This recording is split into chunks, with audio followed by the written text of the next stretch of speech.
Ben, thanks for joining us today. Pleasure. Nice to see you guys. Thank you. What I'd really like to know is Film4 has been at the forefront of bringing in new ideas for a long, long time. Was that something it set out to do from the beginning, and it's just been its sort of mantra all the way through? And how have you been able to keep that sort of ethos going? Yeah, that's definitely always been part of what Film4 does. We obviously have a remit which contains responsibilities around new talent and around giving a platform for underrepresented voices. So that sort of bakes into what the whole of Channel 4 does. And I guess, yeah, we take working with new talent very seriously. We want to make a good number of debut films or second features in any given year. And we're very privileged in that we're a not-for-profit organisation, so we try and break even across the slate as a whole, but we don't have a kind of strong commercial imperative on the new talent films, the low-budget debuts that we make. So we're very lucky in that we can just pursue talent that we're excited about and projects that we're excited about in that space, with a view to launching a career and hopefully helping them to find a wide audience and have a great launch and so on. But we don't have as much of a commercial imperative, as I say, on those films, and then we try and offset those by funding higher budget films at the more expensive end of the budget spectrum on a more commercial basis, which are often with filmmakers that we've worked with since early stages in their career, so that continuity is nice and hopefully provides a sort of virtuous circle whereby the more experienced filmmakers who might have started off making low budget films with us go on to make bigger films that then we make more money on and use that to reinvest and effectively subsidize the lower budget slate. So that's sort of prosaically how it works. And practically, yeah, it's just about trying to meet as many exciting new filmmakers as possible and, you know, make sure we're covering shorts and telly and theatre and various other forms in order to kind of meet those people early and start those relationships. Excellent. And as Charlie, and as trends change, often you'll see certain companies, providers lean towards that. And even though Film4 may include that, it always still has a good range of things that it's producing all across the board. Yeah, we're quite eclectic. I mean, it's quite hard to chase trends, I think, because I think most people tell you it takes so long to get a film developed and made that if you're chasing a trend, it often will be out of date by the time the film actually comes out. But yeah, we're quite led by the talent, really. You know, the directors and writers and producers and voices we find exciting there. You know, it is quite eclectic what we do. Hopefully everything's quite distinctive and authored and unusual that we make. But there's no sort of, it's quite fluid what a Film4 is. You know, hopefully across the slate of films overall, you can see a sort of consistent spirit there to an extent, but they're certainly very different films. And we're sort of often led by the filmmakers and by voices that we find exciting more than by chasing a specific trend. You know, we want a range of genres and to be working with a range of filmmakers and giving opportunities to different voices, but we're not sort of chasing one specific kind of film consistently, if that makes sense. I was saying to someone recently, I don't think there is a bad Film4 film. When you see that, I love the little logo at the beginning. It comes up. I'm like, oh, okay, I didn't know this was Film4, so this is going to be a good ride. Oh, that's very kind of you. Thanks. Yeah. Thanks for saying. And I think also it's a good how can I put it? A good advert to other companies to take risks and go with new filmmakers with new ideas and things. Because I think a lot of people can just be motivated by financial gain, which isn't always the best artistic, gives the best artistic merit. But Film4 certainly has done that for a long time and obviously is continuing to do so. Yeah, well, we obviously collaborate. We very rarely fully finance films, so all our films are collaborations with other like-minded organisations. But yeah, we're one of the big public funders of film in the UK, along with the BFI and BBC Film. So yeah, hopefully, if we're not doing it, that's a problem. Yeah. Ben, you're the head of development at Film4, right? Yeah, that's right. Yeah. So whereabouts in the development of a movie, from the start to the finish, whereabouts do you come in? And, you know, does an agent come to you? Does a script land on your desk? Does an idea pop in your head? Yeah, I mean, we are fairly open in terms of our submissions policy compared to some organisations. If you've got an agent or a producer on board, you can submit material to us. I think we might ask producers we've never heard of just to, show us that they've got some track record of making something in the past, if only shorts. But we look at all material that comes to us through those avenues. And we're not very prescriptive about what form we want to receive material in. We look at scripts, we look at treatments, we look at books that people might want to option. So a lot of material comes in through those avenues, and then we try and be as proactive as possible as well, which can be a bit challenging given we're already working on quite a big slate and dealing with stuff that's sent to us, but we try and put ourselves out there as well and make sure we are attending festivals and covering other mediums, as I mentioned, and kind of thinking proactively about what we might want on the slate that we might not have. I guess that's part of my role. There's kind of three elements to my role, I guess, one of which is working on projects on the slate, which we've commissioned and are funding, and working with the filmmaking teams to hopefully get them to a point where they can progress into production. Then the second area is looking at new material and trying to form new relationships and find new projects, a lot of which is through material sent to us, but also hopefully through being out and about ourselves. And those two areas are pretty similar with the rest of the creative team who I work with at Film4. And I guess the head of development role also involves a bit more kind of holistic tracking of the slate as a whole, just to make sure that we've got a decent spread of projects at different budget levels and different genres and different filmmakers, to kind of ensure that we are achieving what we want to achieve across everything we're doing. Because as I say, a lot of the projects are just commissioned sort of one-on-one because we're excited about the filmmakers and the material. So it's kind of doing a bit of a sense check across everything we're doing, that we've got the variety we want, practically and sort of creatively. And then also I probably range around the slate a little bit more on the development side and as a sort of extra pair of hands. So that's a sort of quick summary of the role. Sure. And you've mentioned that you have this range of films that you're trying to make sure you're covering. How many at any given time would you say Film4 is working on? Slate's pretty big. It's sort of over 100 projects, comfortably over 100 projects. But it's sort of subdivided. So it tends to be that every project has two of us on, sometimes three, but usually two. So one sort of senior member of the creative team. I work with Ollie Madden, our head of creative, and two commissioning executives. So one of them or me, and then one of the team of development executives. And the idea is that the two of you are the sort of main creative point person on that project through development and then into production and watching rushes, and then into the edit as well. So not everyone is across everything, and everyone's got their own sort of sub-slates, which are sort of a more manageable number of projects.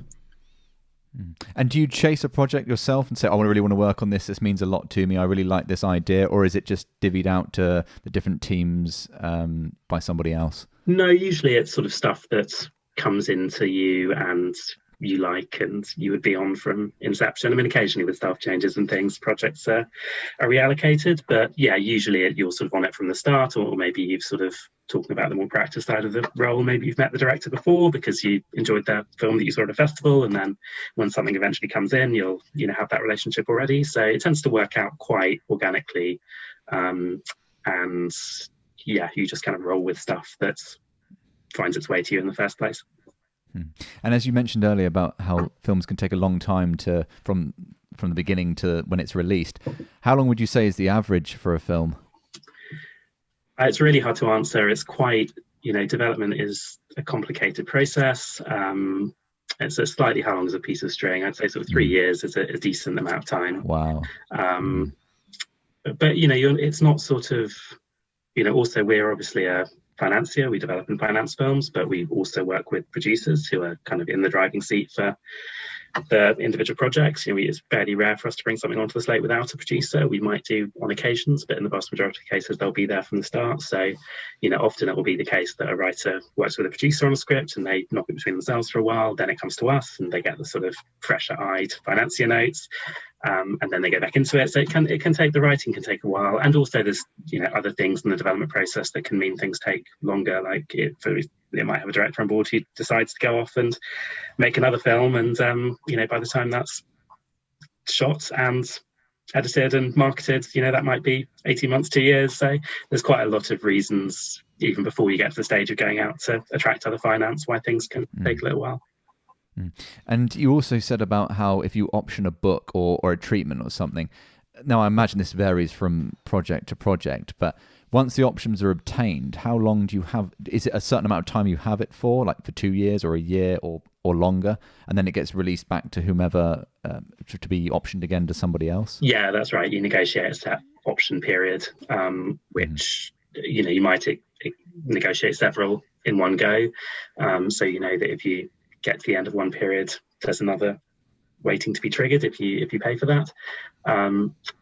And then obviously if you run out of option periods, you negotiate again to keep it going. But yeah, you would pre-agree that. You mentioned before, Ben, that your interaction with creatives is generally quite organic. You meet them at a festival, you see their films, you get talking to them, and then you bring them on. Do you think that has something to do with maybe the quality of the films that Film4 is able to put out? As Ollie said before, they are generally of a very high caliber. Do you think having that relationship beforehand means everyone is able to get on board with a singular vision?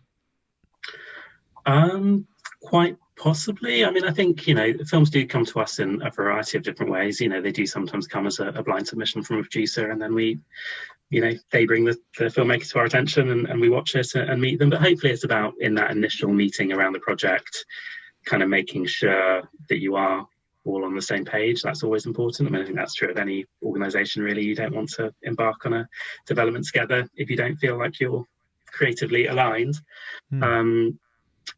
So yeah, I think certainly making sure you have a kind of rigorous and thoughtful conversation before you start working on something is important. And there's different ways into that. I think, yeah, a sort of comprehension question and a kind of intention question is always quite important to have, I think, early on, which is often a kind of nice way into talking about film with people you might not know so well anyway, of just sort of, this is what I got from the material you've sent, this is kind of the moments that moved me or made me laugh, and was this what you were going for in this scene, this reminded me of X or Y, and just making sure that you're aligned and your sort of read of the project and what it's trying to be and what it's trying to do is pretty similar, even if you think certain areas need work or need changing, that there's a sort of shared aspiration for the best version of what this film could be.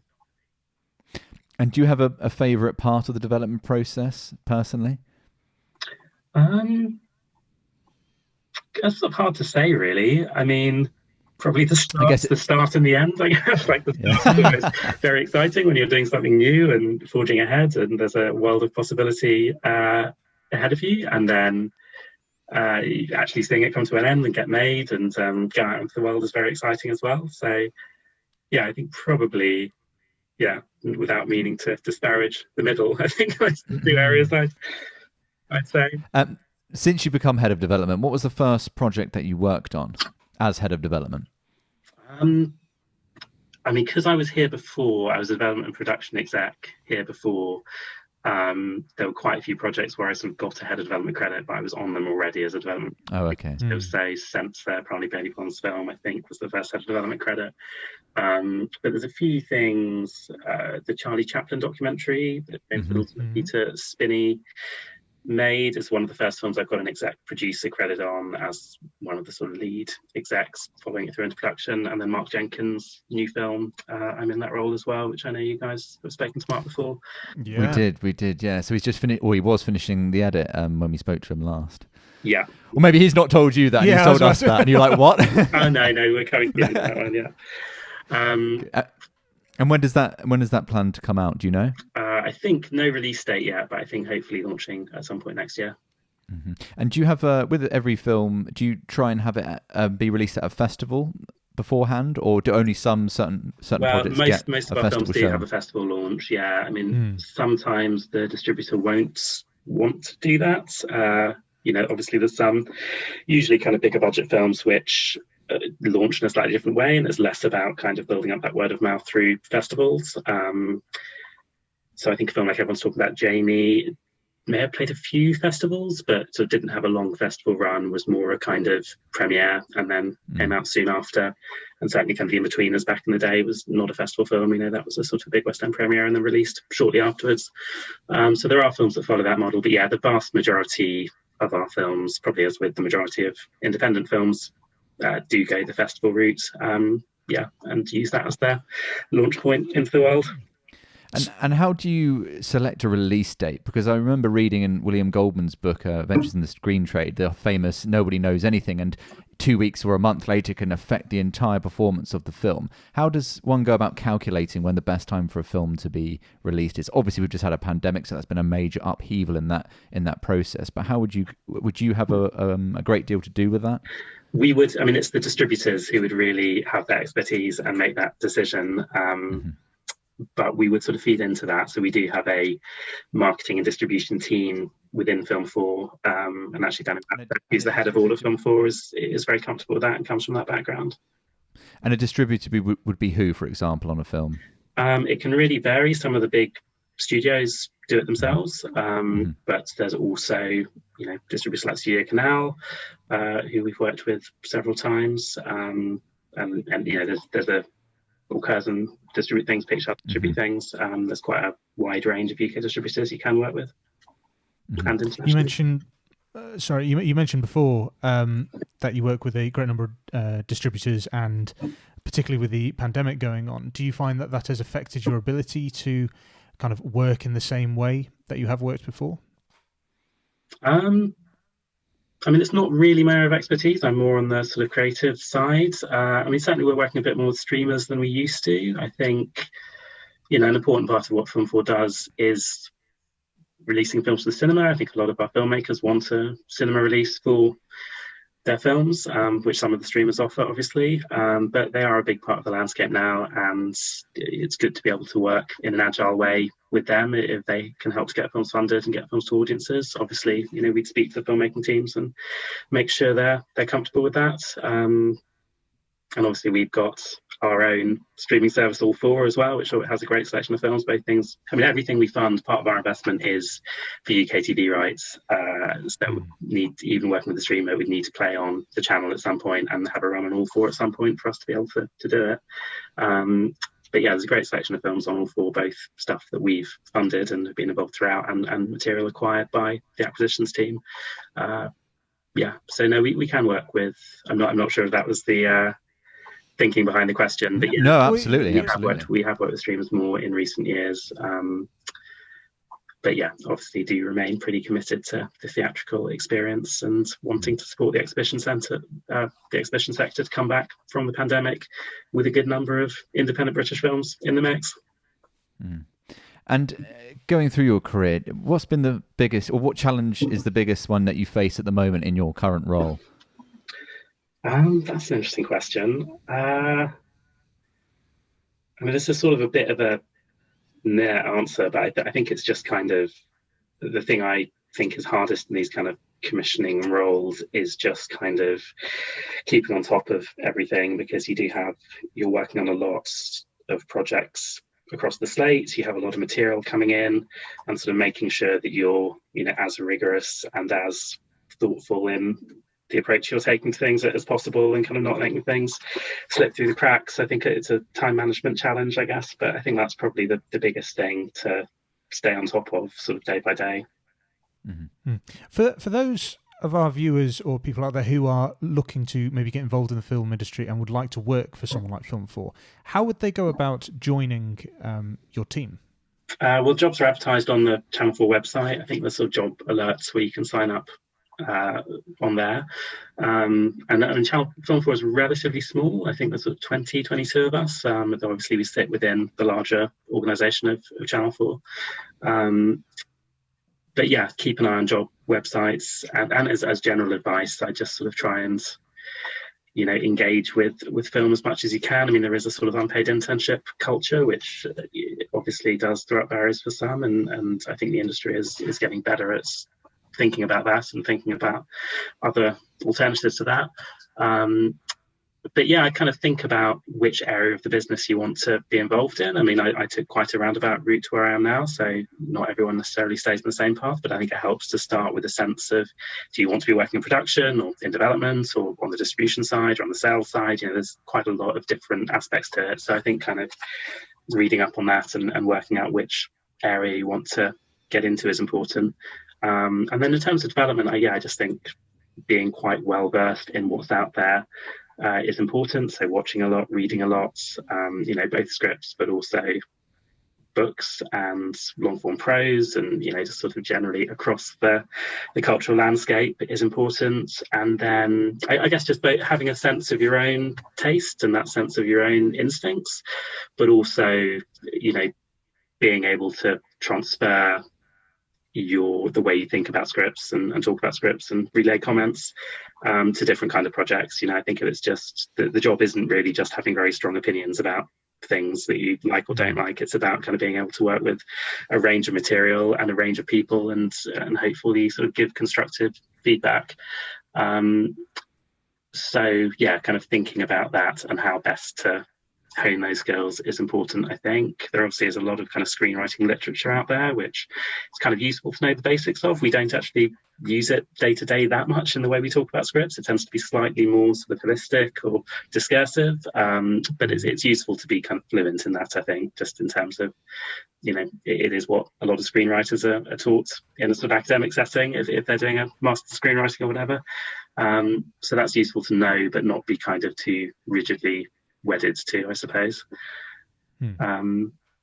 Yeah, and just a sense of different organizations and what they do, I guess, I think, and sort of tailoring approaches and job applications to the specific organization and what their output is like. Is there a common misconception about what you do or around the film industry that you feel it needs to be debunked, that you get spoken about all the time or asked about? That's an interesting one. I mean, I think the film. Do people think you direct films and produce films? Do people often ask you that who are not in the industry? Oh yeah, sometimes there's a bit of a misunderstanding about what Film4 does exactly. Yeah, I think that's true, and the fact that we're not lead producers. You know, we finance and develop films, but you know, we're not boots on the ground producers. You know, we visit set a couple of times during a shoot to check in and see everyone, but yeah, there will be a lead producer on every film from an independent production company. So yeah, that's a common area of confusion, I think. Have you ever had a cameo in any of the films that you've been involved with? Actually, I'm in the right club. Really? I wasn't working for Film4 at the time. I used to be freelance in production, working in production office jobs before I joined Film4. I think I knew I was stopping working in production at the time, and it was sort of the last week of shoot. And I think they might have needed extras for some reason, but yeah, I'm sort of in the background of a hospital scene in the Riot Club that I was production coordinator on. I make a brief appearance, but fantastic. Yeah, now that I'm part of a financier, it sort of doesn't feel entirely appropriate. Amazing. And I guess also actually one thing about Film4 is it's worth being aware of the sort of overarching strategy, which is this kind of break-even strategy. So we make a number of low-budget films, which we approach on a less commercial basis, and then you have the higher end of the slate. So it's kind of worth knowing, and there's a few films obviously that we back that don't sit completely neatly in either space, but that we really want to support for whatever reason. But I think when approaching us, it's kind of worth having a bit of an awareness of the structure of the slate as a whole, and that these are these sort of different areas in which things sit. Yeah, I don't know. I mean, in terms of, I was sort of slightly reading your earlier question as a what could the film industry be doing better question rather than a what do people misunderstand. And I do think hopefully it is making strides in kind of representation and inclusion, although I think everyone would acknowledge that there's some way to go. But certainly that's after the sort of prosaic makeup of the slate and having that range of budget levels and types of films, certainly the big thing we talk about is representation and inclusion, and making sure that we're working with a lot of female filmmakers, a lot of directors of color, people from different social backgrounds. So I do think that is quite an active conversation, even if there's some way to run. I don't think some of the things that have been written about the industry in that respect are unfair, but I think that is from where I sit anyway, it feels like it's been quite actively addressed. If one didn't fall into one of those categories, would you still be interested in their project if it's a good project and you think it's a worthwhile thing to get made? Oh yeah. I mean, it's about the sort of spread of people we're working with across the slate as a whole. Sure. We still respond to really strong ideas and strong material, but no, it's not sort of it's meant to be sort of encouraging participation from. Of course, it's meant to be inclusive in all groups. It's not sort of meant to be keeping people out. Of course. Ben, one of the final questions we ask when we interview someone is there a film that you are ashamed you haven't seen? I haven't seen Seven Samurai, which is just getting a BFI re-release, I think, so I'm going to try and get to that. But no, there's a lot I feel slightly embarrassed about not having seen. I think French New Wave stuff I'm not that well versed on. I hadn't seen that much Chaplin before I worked on the Chaplin documentary recently. I mean, I've watched quite a lot, but the gaps in my knowledge are frequently exposed. Seven Samurai is a long old one. It's about 3 hours and 20 minutes, I think, something like that. So it's a long old afternoon to set aside to get that watched, definitely. Yeah, maybe over Christmas. Yeah. Christmas Day, right? Sit down, guys. Everyone is quiet. It's a Wonderful Life. No, it's Seven Samurai, guys. Yeah, I've got a 2-year-old and a 7-month-old, so I probably can't quite get away with it. Oh, right. Seven Samurai. Who knows? Good excuse. Good excuse there. Good excuse. Very good. Well, Ben, you've been fantastic. Thank you so much for coming on to talk to us a little bit about what you do.